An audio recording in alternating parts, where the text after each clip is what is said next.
Hello, I'm Peter Young and I'm the Independent Chair of the International Organisation for Standardization's Technical Committee for Sustainable Finance, called ISO TC322 for short. I'd like to offer a warm welcome to everyone joining us today, whether live or on the webcast recording, at whatever local time you are doing this. We have over 700 registered for this webinar from 87 countries. The field of sustainable finance, if you move to the next slide, the field of the sustainable finance is moving fast, and we want to give you a snapshot of the developments of standards in this field today. We're doing this by having a 2-hour program in 2 parts. First, you will hear from some leaders of global organizations playing pivotal roles in the development of sustainable finance standards.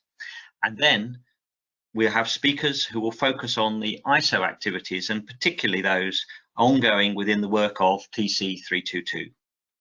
You'll see there are 4 opportunities for questions and answers, and I thank you in advance for those who've already submitted questions. Just some housekeeping rules on the next slide. The webinar is in a listen-only mode. The webinar is being recorded. As we say, we know there are a lot of people registered in, let's say, inconvenient time zones for this time, so they will be listening later. But we do welcome your questions. We have these 4 sessions. If your question can't be answered in the time, and we already have more advanced questions than we can probably cover, we will follow up important questions after the meeting. And if you have any technical difficulties, just submit that issue on the Q&A function. There's a technical support team on hand who will assist you. And we will be sending up a follow-up email after the webinar has taken, and that will give you a link to the recording if there's anything that you do miss. So without further ado, I'd like to introduce our first speaker. Dr. Ma Yong is Chairman of the Green Finance Committee of China's Society of Finance and Banking and President of the Beijing Institute of Finance and Sustainability. Specifically, where he's going to talk today, he's also co-chair of the G20 Sustainable Finance Working Group, and I'm privileged to have him as a co-chair for the advisory group to TC322. Dr. Ma.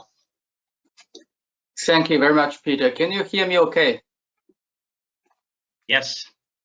Great.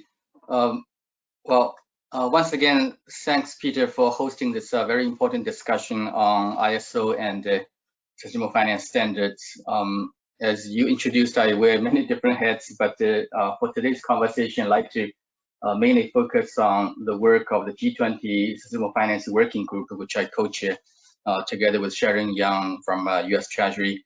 And I think many of the topics that's being covered by the G20 this year are highly relevant to what ISO is doing. Just a little bit background on the G20 green finance work. As many of you know that in 2016, when China was a G20 presidency, China initiated this G20 green finance green finance study group, which I had a pleasure to co-chair with a Bank of England colleague, and this study group lasted for 3 years.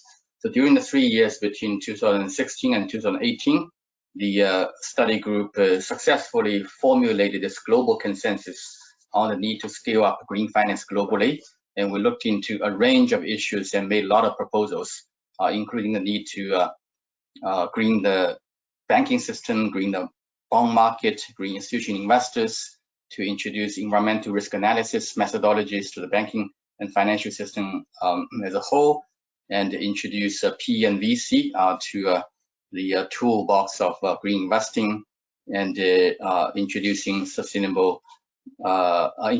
digital technology to sustainable finance. I think many of these ideas initiated back a few years ago are mainstreamed within the industry, and some of these are mainstreamed through international organizations such as the environmental climate risk analysis, which is now taken up by NGS and NGFS and many other organizations. After a pause for 3 years, the G20 study group was relaunched early this year under the Italian presidency of the G20. And at the invitation of Italy, China, and the US, now co-chair this G20 Sustainable Finance Working Group, which is an upgrade from the earlier version of a study group. Being a working group, it has the stronger capacity and high profile in making recommendations, and it's supposedly to become a permanent mechanism under the G20 to guide the work of sustainable finance. So this year, the G20 Sustainable Finance Working Group have started an agenda which is very ambitious, including 4 items. Number 1, the study group will produce a G20 Sustainable Finance Roadmap, which will guide the work of the G20 and many other IOs in the coming few years. And also, the other 3 agenda items are very specific for work by the working group this year, including the alignment approach to align investments with the SDGs, and secondly, sustainability reporting standards, and thirdly, the role of international financial institutions in supporting Paris Agreement. So in the rest of my talk, I'd like to focus on 2 of these topics, namely alignment approach and the sustainability reporting standards. I think these are key, actually, building blocks of the sustainable finance standard framework, which is the focus of the ISO work. Now, in terms of alignment, we are specifically talking about the taxonomies, ESG rating methodologies, and the verification approach as key examples. Of course, there are many other approaches which can help align investments with SDGs, but these are the 3 major items that's been discussed this year within the working group. The positive thing that many countries and regions have developed different approaches, and the private sector also have taken initiative developing some of these approaches. But one of the key challenges is the proliferation and the multiplication of many inconsistent approaches, including taxonomy, rating methodologies, as well as verification approaches. For example, we had a discussion, in fact, some time ago within ISO, that there are already 200 taxonomies around the world. Some of these are developed by national governments. For example, in China, we have 3 sets of taxonomy already, 1 for green loans, 1 for green bond, 1 for green projects. And in Europe, there's official taxonomy, which is the EU Sustainable Finance Taxonomy. But in the market, there are many, many other taxonomies, including, for example, the climate bond taxonomy, and lots of taxonomies developed by companies. As far as I know, finance institutions such as AP4, PIMCO, Natixis, BNP, they all have their own taxonomies. So if we are coming to a situation of a few hundred taxonomies in the same sustainable finance market, it certainly will lead to issues such as confusion, market segmentation, transaction costs, and potentially the risk of greenwashing.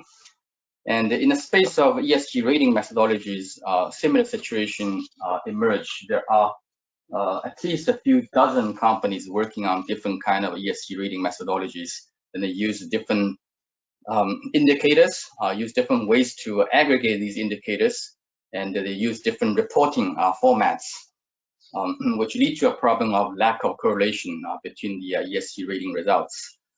And at the verification level, there are, according to some statistics, 70 plus verification related companies. Some are called verifiers, some called second opinion, third-party reviewer, and so on and so forth. And many of them are also using different principles, methodologies, standards, and measurement, which again contribute to the problem of segmentation, confusion, and transaction costs. So against these challenges, a couple of ideas or recommendations are being considered by the working group. Of course, these will need to be further discussed within the working group and refined in terms of the wording on how to improve. But here are some of the initial thoughts in terms of improving coordination at the regional and the global level to enhance comparability, interoperability, consistency, and eventually drive convergence of these alignment approaches. The first idea is to collaborate on the development of new taxonomies using the same language. This is experience that we gained from IPSF, which is now working on a common ground taxonomy that's based on the Chinese and European taxonomy. What we found is that the taxonomies currently are written or drafted using different classifications, and therefore the technical experts have to spend a lot of time converting different taxonomies into the same language, namely the UN-endorsed industrial classification. And after the conversion, then a comparison becomes possible. So to avoid that excessive cost of conversion into the same language, if we can start by writing taxonomies using the same language, I think it can save a lot of time and efforts and improve comparability. The second idea is to encourage the adoption of common taxonomy or reference taxonomy. These adoption can be on a voluntary basis. Again, using IPSF as example, the current work towards developing a common ground taxonomy under the IPSF is going to be used on a voluntary basis. For example, if a Chinese issuer wants to issue a green bond in Europe, they can in the future using the common ground taxonomy. And European issuer wants to issue a green bond in Chinese tender bond market, they can also choose to use the common ground taxonomy. By doing so, it avoids the problem of double verification and explaining in different languages. And the third idea is to encourage regional collaboration on developing unified or common taxonomies. I specifically have the example of Africa in mind. Africa is a continent with lots of small economy with limited liquidity in their financial markets. If each country develops a taxonomy, we end up with 50-something taxonomy, and it will further increase the problem of market segmentation. So why not developing a unified taxonomy for Africa as a whole? And in that regard, I think MDB, for example, African Development Bank, can play a role in driving the process of developing unified taxonomy.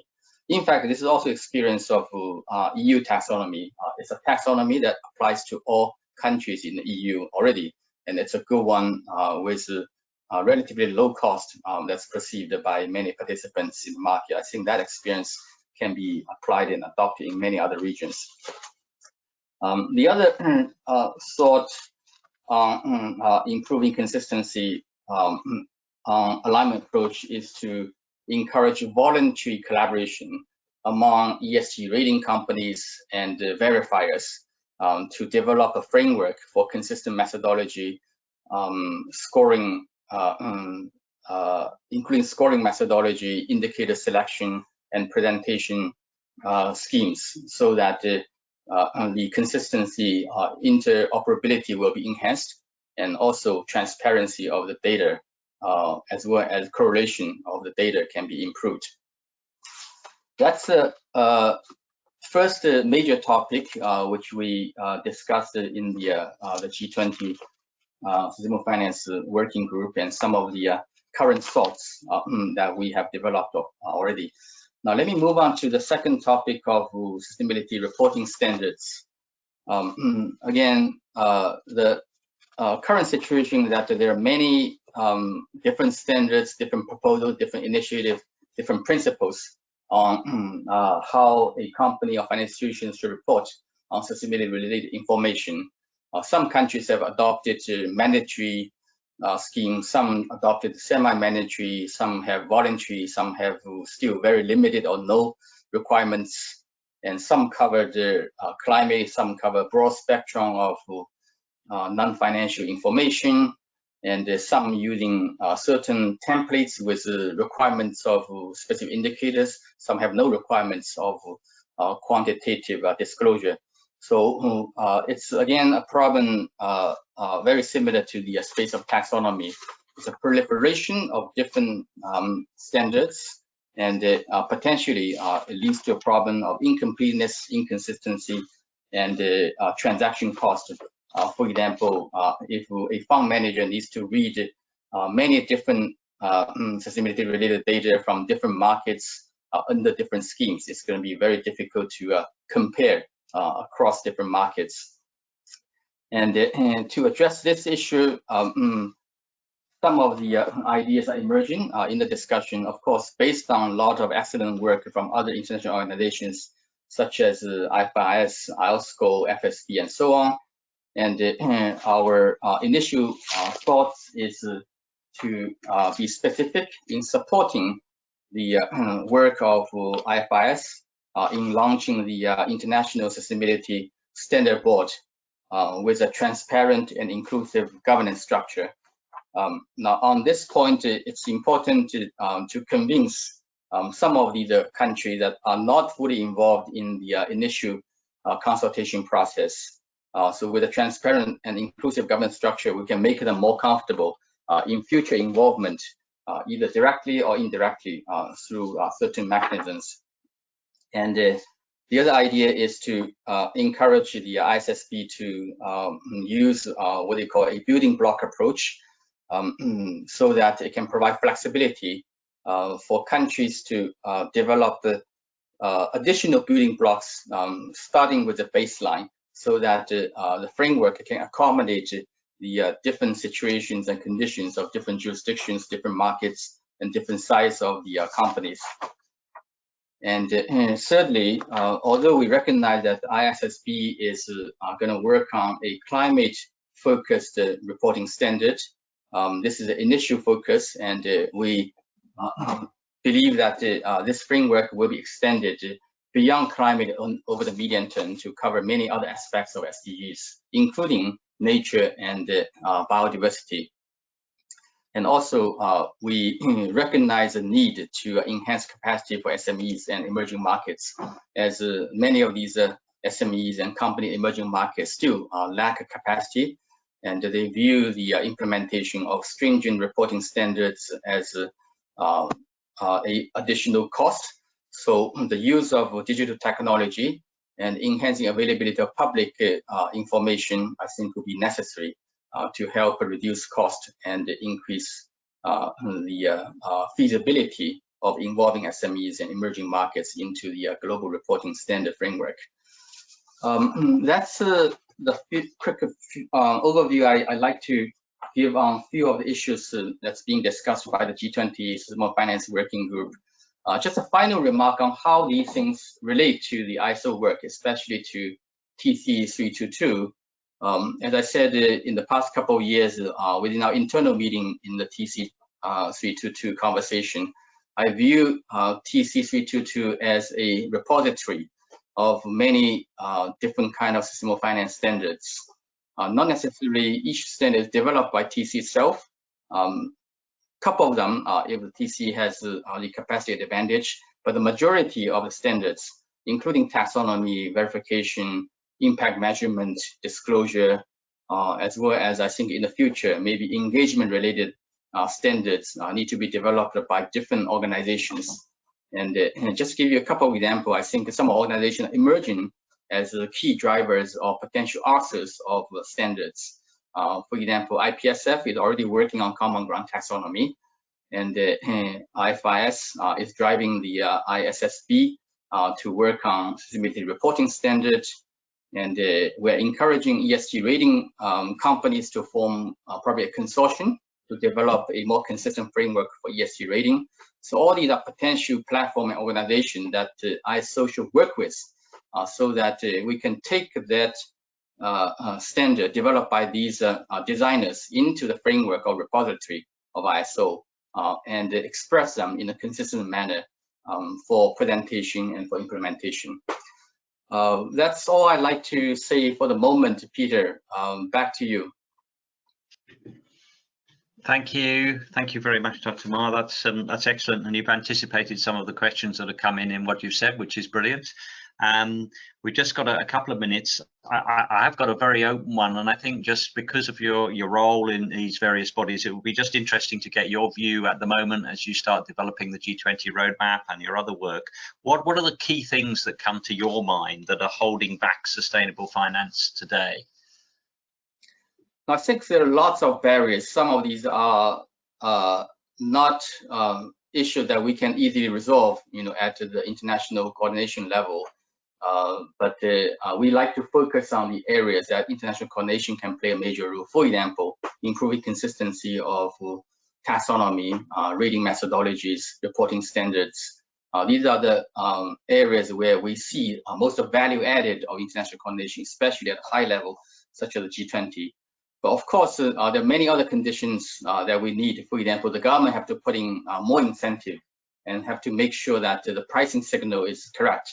And therefore, carbon market, the carbon taxation, removal of fossil fuel subsidies, and all of these, I think, are necessary in developing the right price signal for future sustainable finance and the related investments.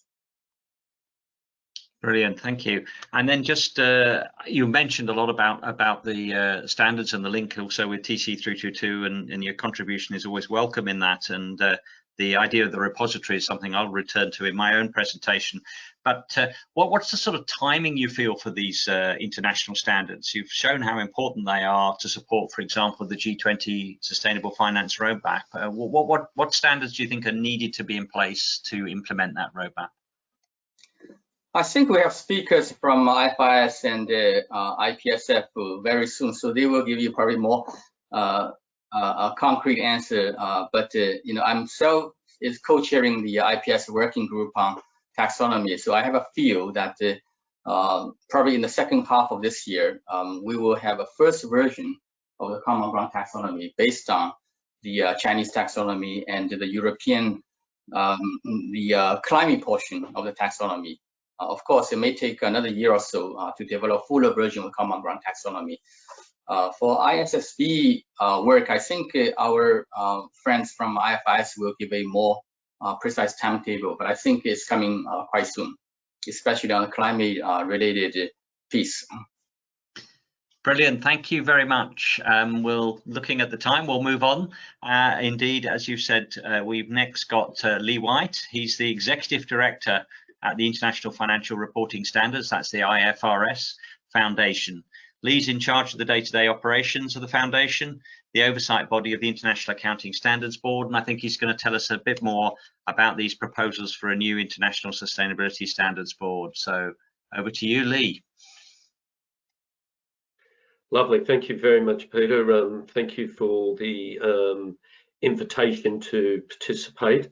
I'd also just like to express our appreciation to our previous speaker, Dr. Ma Zhong, for all of the excellent work that's happening through that G20 working group. So very much appreciated. So I have a small number of slides that I just wanted to go through, and then obviously spend a little bit of time at the end. Some questions, happy to take one around timing that Dr. Ma Zhong and Peter just touched on as well. One thing I should say is things continue to move at really quite a rapid pace, and whilst I've presented these slides to try and keep you up to date as much as I can, I'll also give you a reference at the end to our website where different elements are continuing to be updated. So if we could go on to the next slide, please.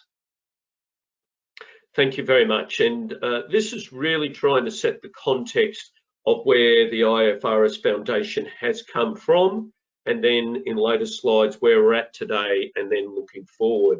So in the Q4 of calendar year 2020, the Foundation put out a consultation paper around this form of reporting.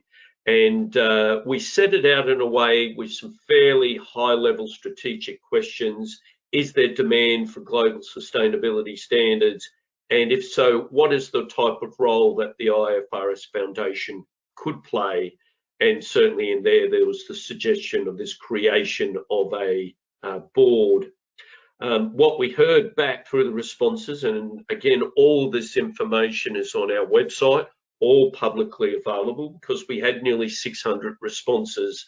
There's a growing and urgent demand for a set of global standards, that we need to make sure that there is better information for investors, and very much to allow a sense of global comparability, prioritising climate but not stopping on climate, and what you might describe as a broad but conditional support for the foundation to play a role. Thank you. Now, I will spend a little bit of time here because this is very much around the strategic direction that the proposed board will be taking. First and foremost, this was based on the feedback I just referred to. So, investor focused in the standards that would be created, and particularly around enterprise value, that being for the short, medium and longer term. Secondly, that there was very much an encouragement to the trustees not to start with a blank piece of paper. If the board is going to be created, please build on the excellent work that has already been done by a number of the existing initiatives, and we can talk further about that. Equally, we need to make sure that there is an alignment between what you might create globally to what is happening regionally, and Dr. Mahjong touched on this as well with this phrase of global baseline and building block approach. So goal being internationally to have the global baseline to provide that sense of consistency of reporting and comparability, and then where jurisdictions have a desire to grow further, they're able to do that by adding in or building upon the global baseline.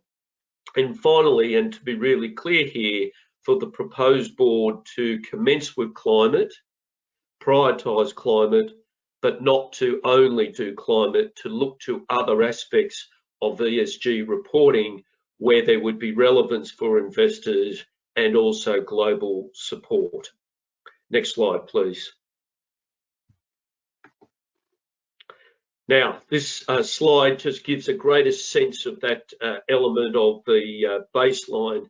And over on the left-hand side, or the smallest block we could see, and that's not to mean it's the least relevant, but we've got the financial reporting, which is already being undertaken by different standard setters, by certainly the International Accounting Standards Board, housed already within the IFRS Foundation. And therefore, we see this connectivity between the sustainability related financial disclosures, the ones that would be produced by the proposed new board, but equally those sitting inside where there may be broader ambition for full sustainability reporting requirements, and those very much coming from jurisdictions or global initiatives which are very much focused on the full remit. Next slide, please. Thank you. This slide is really just to give a sense of the type of structuring that the IFRS Foundation currently has in place. We're an organisation with 22 trustees, therefore they have looked to a smaller group of trustees to do very much the strategic direction and project oversight. But clearly all key decisions are taken by the full level of trustees.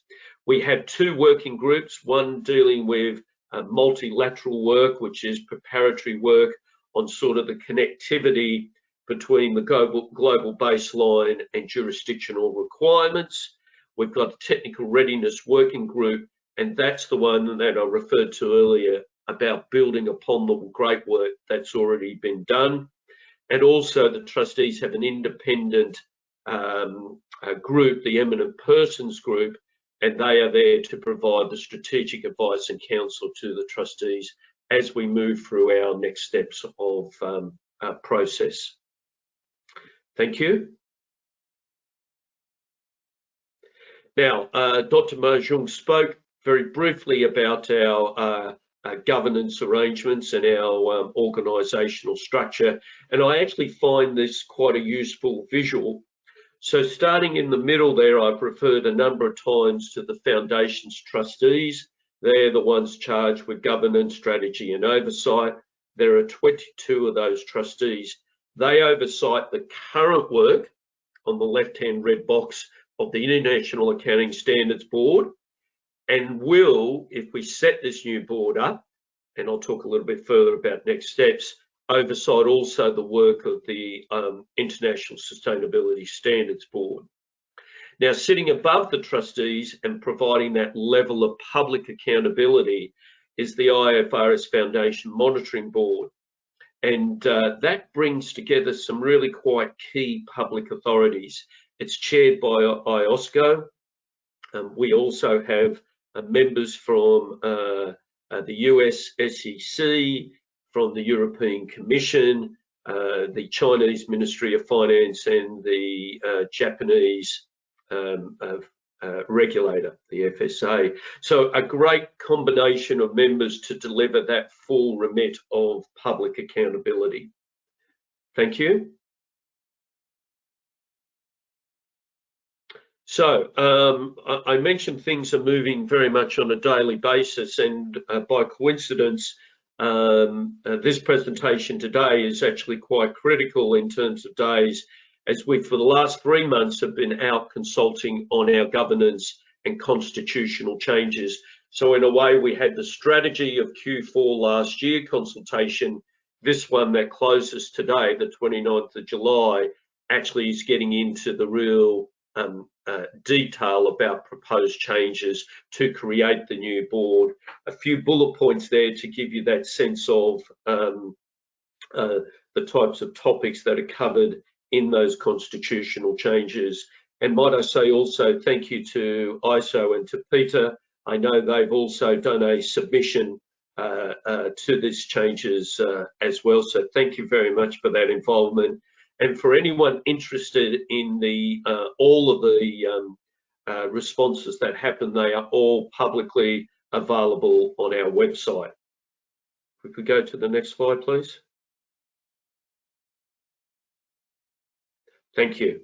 Now, what I've tried to do in a very brief way is give you the sense of context, but here is a timeline as well. So we start out there, you can see in Q4 of 2020, that was the consultation paper I referred to earlier. You could see through the first and partially into the second quarters, the feedback and the strategic direction that the trustees were taking. That was where I highlighted those 4 particular areas. We also released in Q2 the feedback statement on that first consultation paper, but also the proposed amendments to the Constitution that I just referred to. We're also commenced our search for the chair and vice chair of the proposed board. Here we are in late July. We've done a range of pieces of engagement through different stakeholders, such as this event today. And as well, we are just closing the consultation on the Constitution, and then we'll go straight forward to preparing the feedback analysis in order to then provide that analysis and recommendations to the trustees to direction they may wish to take in terms of the Constitution. Lots more occurring through those working groups I mentioned, and we are all building ideally to possible announcements at COP26 in November of this year, but lots more work still to be done. And if we could go to the final slide, please.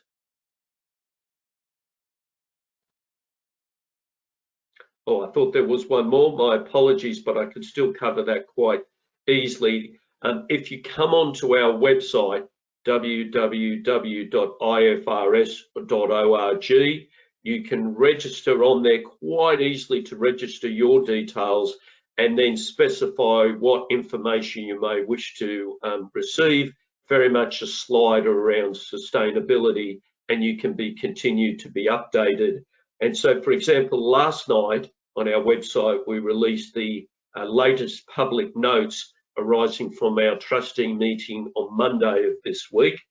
And that also includes a link to the Canadian Department of Finance, who recently wrote to our trustees encouraging them to consider a location of Canada for the proposed board, and also outlining a level of support they would make to the foundation. So Peter, more than happy to come to Q&A, please. Thank you very much, Lee. That's very clear, and I think delegates will really appreciate that outlet. I'm more than happy to volunteer support for that website. I use that too. It's a very, very easy to use, and I commend it to everyone. I think with the good work that IFRS are doing, it's by far the most effective way of choosing what it is you want to know about and then getting notified. And I think it's a really good example of using modern technology to create more openness and accessibility in terms of the sort of decision-making process. So appreciate that.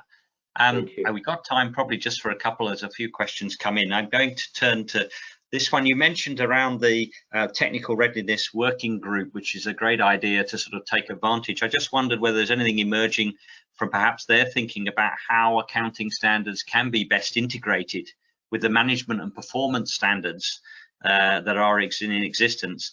And a question that I think is on people's sort of lips that follows on from that, is that going to lead to a less complex reporting relationship? Will they end up with perhaps less standard setting organizations? Be interested in your personal views about that.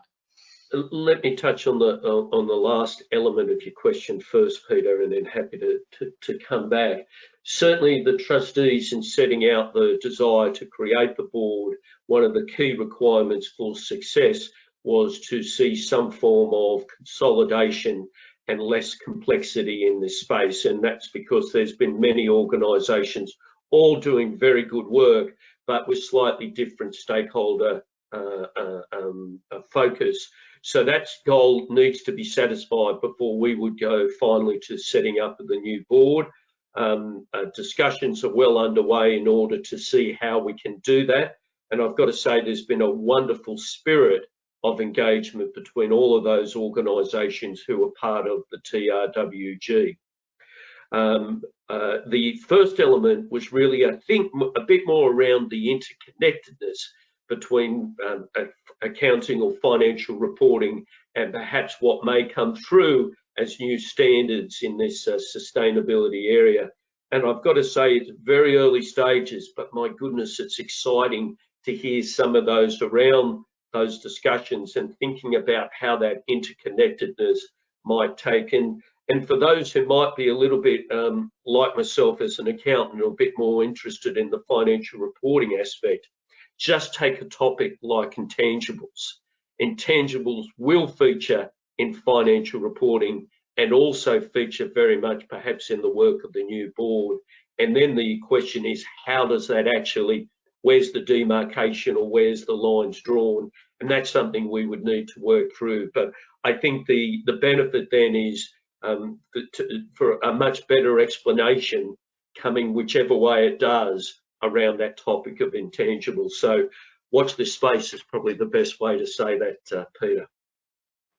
That's great. That's great. Thank you. And then you gave us a really good timeline up to COP26, and you obviously got a very tight time schedule for that. But I wonder whether you can just look a bit ahead and give any indication when you think the first sustainability standards might actually emerge from this new ISSB, and what the first ones might cover. Thank you, Peter. And I've got to say, yeah, it is a tight timeline, certainly to COP, but even before what we've been running. We referred to the TRWG.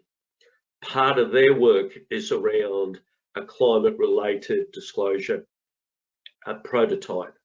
And that has been very much the point of focus of that group.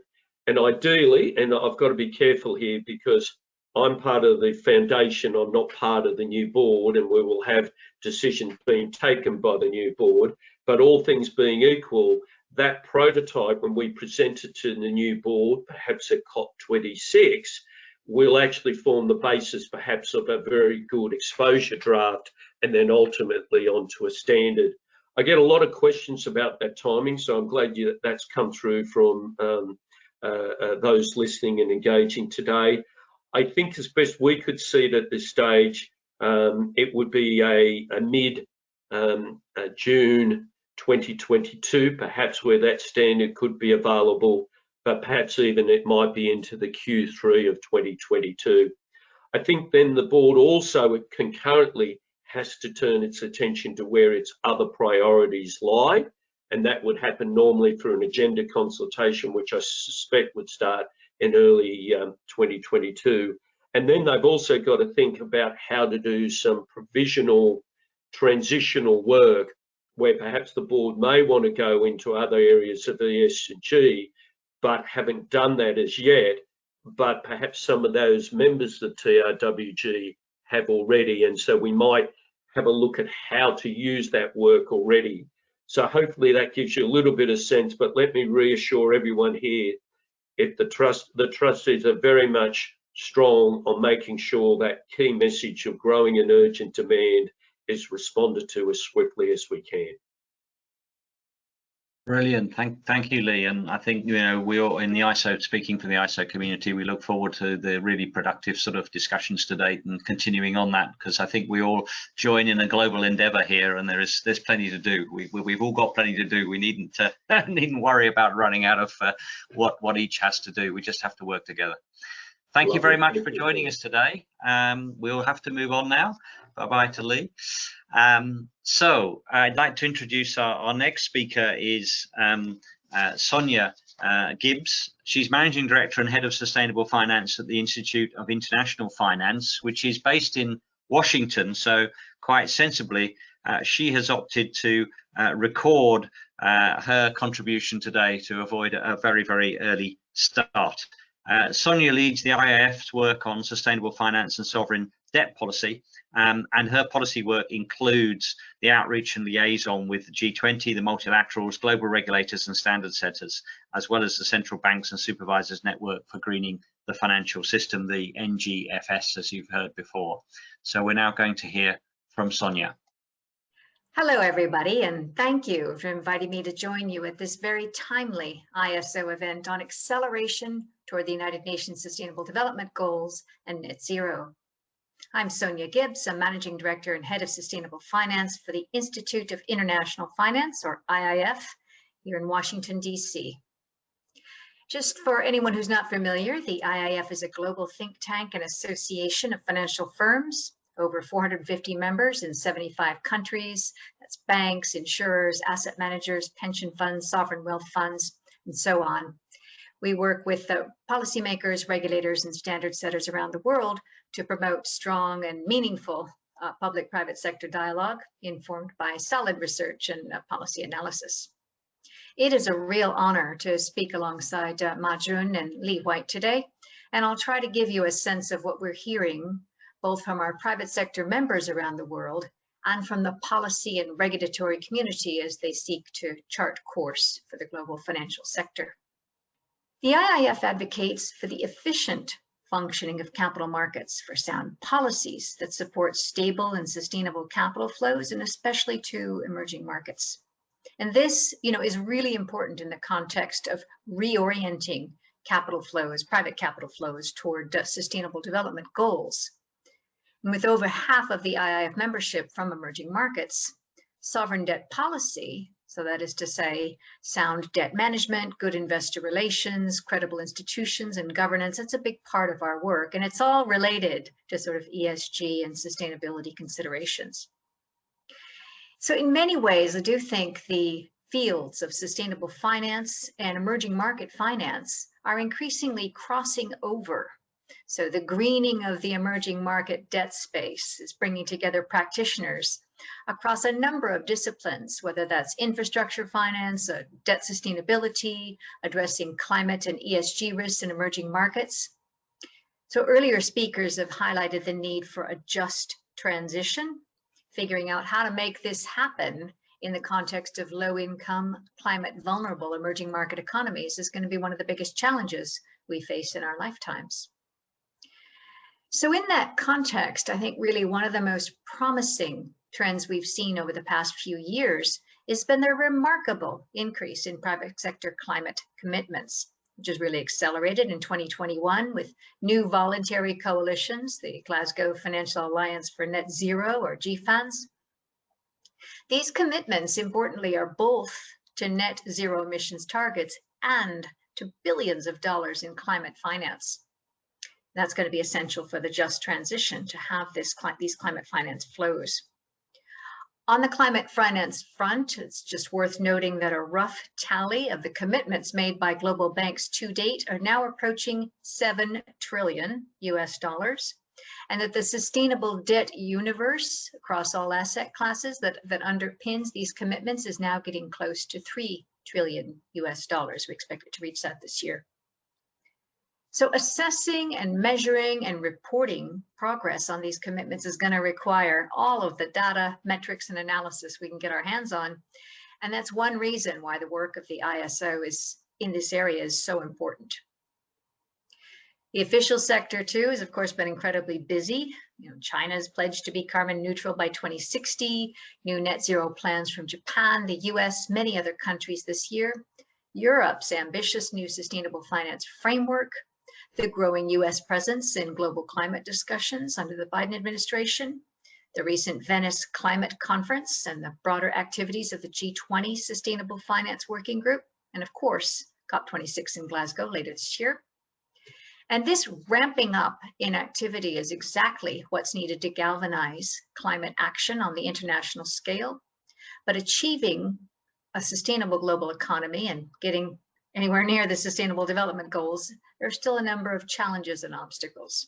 So I want to focus on 3 points today that are integral for financing the transition.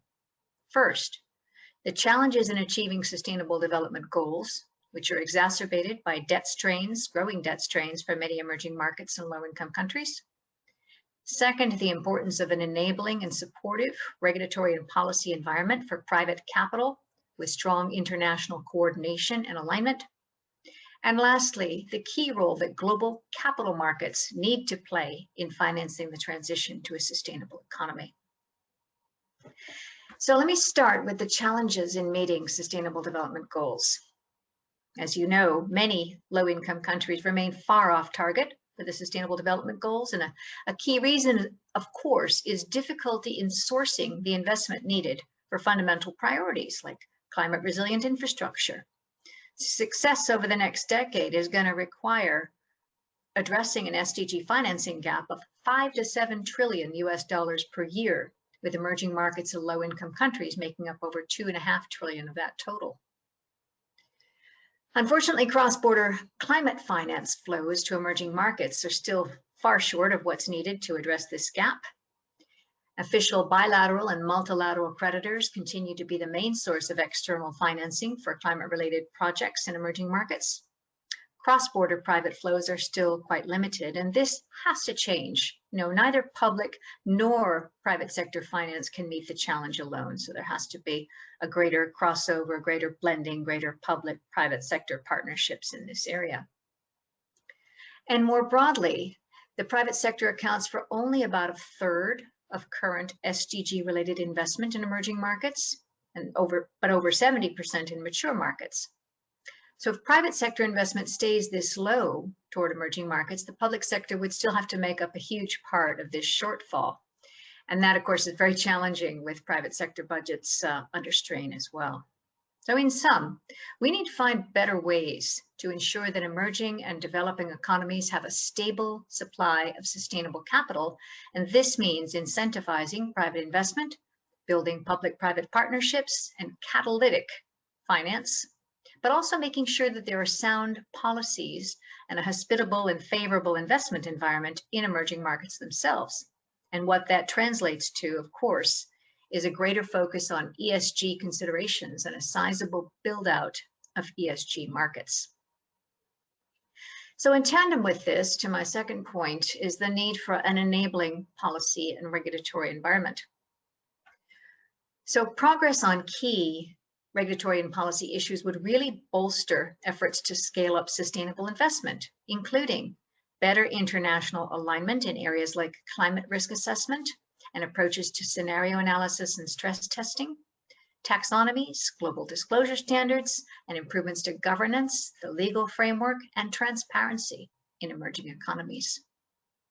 So one good example, as you all know, supervisors around the world are exploring scenario-based climate risk measurement exercises for banks and other financial firms to assess the impact on the financial system of physical and transition risks from climate change. And we at the IIF have just published a study looking across the work of bank supervisors in exploring these scenario-based climate risk assessment exercises, giving input on design and noting that there are really important differences between scenario analysis and stress testing. And the report also takes stock of the work banks are doing internally on scenario analysis, and that is underpinning, of course, their work on disclosure, climate commitments, and so on. And finally, our new report recommends cross-jurisdictional alignment and collaborative development of these scenario-based exercises to avoid regulatory fragmentation. And that's going to be key in scaling up climate finance, avoiding this kind of fragmentation. By the same token, better alignment is needed on ESG taxonomies. A single global taxonomy may be an unrealistic goal, but common building block approach can certainly help. And again, here, the work of the ISO has been instrumental in identifying the huge proliferation of approaches to identifying what's green or what's sustainable investment in different jurisdictions and across different sectors. And the work of the G20 Sustainable Finance Working Group on a stocktake of official and private sector-led approaches, recommendations on best practices in taxonomy, that's going to be incredibly valuable. We continue to stress the importance of transition finance here to help the brown become green, as it were. And this needs to be reflected in any approach to taxonomy. And of course, we need a global ESG disclosure framework to support consistency and comparability across markets. I'm not going to dwell on this. Lee's already made these points. Just to say that we encourage the international standard setting bodies to take practical steps toward a harmonized and cross-sectoral ESG disclosure framework supported by the proposed IFRS International Sustainability Standards Board. So let me end on a very positive note. In fact, the coming decade is really going to be transformational for the global financial sector. The growing policy and regulatory steer to the financial sector is already a game changer and is going to remain so for the foreseeable future. Europe clearly leading the pack. We don't have to look any further than last week's ambitious suite of announcements to be the first climate neutral continent by 2050. Adding new sectors to tightening up the European emissions trading system, carbon border adjustment mechanisms, zero emissions for all new cars by 2035. You know, the list is very extensive. The US, China, Japan, Singapore, countries all around the world are going to be pursuing similar goals at their own pace, maybe choosing their own paths, but with broadly common objectives, and this is really important. And the financial sector is going to be key for reaching these international goals. Some jurisdictions like Europe will be actively engaged in setting climate finance targets for the financial sector, maybe actively directing private finance towards sustainability goals. Other countries and regions may take a more laissez-faire approach in terms of policy, but make no mistake, financial firms around the world are going to be under increasing pressure, not only from policymakers and regulators, but from shareholders and clients alike to scale up sustainable finance, to finance the transition. And here I'd also highlight the work of the private sector task force on scaling voluntary carbon markets, initiated by Mark Carney, as a key element of supporting corporate net zero goals. More broadly, we believe that integrating ESG considerations into every facet of global capital markets, lending, investment, money markets, derivatives market, infrastructure, private equity, development finance, public debt management, that's going to be absolutely essential to financing the transition. Thank you very much. It's been a pleasure speaking with you.